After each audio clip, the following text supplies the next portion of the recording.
hilabete eskaz pasa den honetan, bigarren aldiz aktibatu behar izan dugun Euskal Herriko emakumeen mundu martxako eraiketako aurkako protokoloa.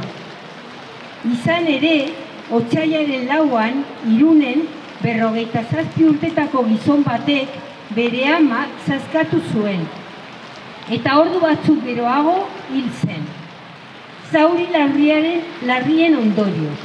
Urte berri honetako bigarren hilketa matxista salatzen ari gara. Jendarteren egitura patriarkala agerian uzten duen gertakari bat gehiago da hau.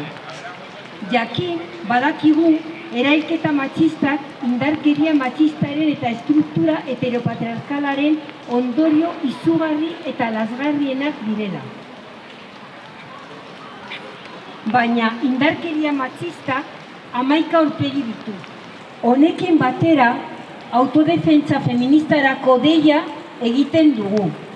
Bizitzaren aldeko apostu erradikala egiten dugu eta badakigu antolakuntza eta autodefentsa izango direla gure tresna eraginkorrenak. Guk ez gara isilduko, erasorik ez erantzunik gabe. Feministok erantzuteko prez gaude. Lotza eta bildurra aldez aldatzen hasi da eta antolatzen eta zaretzen jarraituko dugu. Elkarrekin borrokan denak aske izan arte. Erailketa matxista ez, denak aske izan arte martxan jarraituko dugu. Gora borroka feminista!